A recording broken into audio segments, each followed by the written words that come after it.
If your knees wobble, cave in, or feel uncertain during a squat, the problem is often not that your knees are weak by themselves. It is usually that the whole lower body is not sharing the job well yet. For beginners, knee tracking means the knees travel in a controlled path that matches the feet while the hips and feet stay active. That does not mean your knees must stay perfectly vertical or never move forward. It means they should move with purpose instead of collapsing inward or shifting unpredictably. In a bodyweight squat, start with your feet about hip to shoulder width apart. Let your toes turn out only a little if that feels more natural.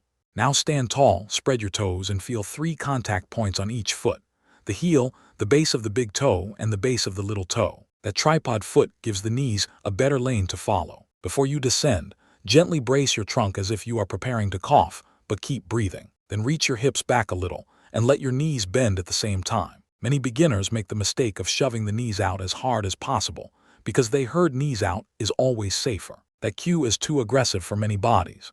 Instead, think knees follow the second or third toe while the whole foot stays planted. As you lower, watch for the inside edge of the foot peeling up. If the arch collapses and the knee drops inward with it, pause there. Make the squat smaller. Press the big toe mound down and lightly turn on the side of the hip. You should feel the knee become steadier without forcing it wide. It is also normal for the knees to travel forward in front of the toes for many people, especially if the torso stays upright. Do not sit back so far that you lose balance or turn the squat into a bow. We want a balanced motion, with the knees and hips sharing the load. From the front view, the kneecap should point in roughly the same direction as the toes most of the time. From the side view, the pressure should stay through the whole foot, not just the toes or only the heels. If your knees slam together at the bottom, reduce the depth to the range where you can still control the path. Control first, depth second.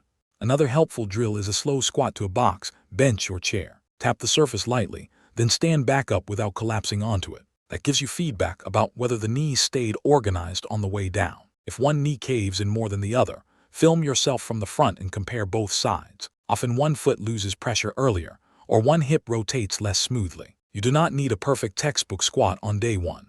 You need a repeatable squat where the feet stay active, the knees track with the toes, and the trunk stays calm. For pain, sharp pinching, locking, or swelling, stop and get qualified help instead of pushing through. For ordinary beginner practice, try 5 to 8 slow reps and reset between each one. Think tripod foot, soft brace, hips and knees bend together, and knees follow the toes. If that stays clean, gradually squat deeper over time. Your knees do not need to be frozen.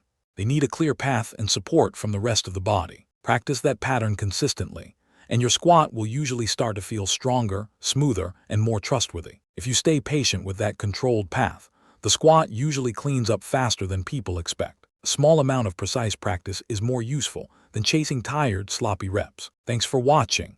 Subscribe for more beginner-friendly fitness guides.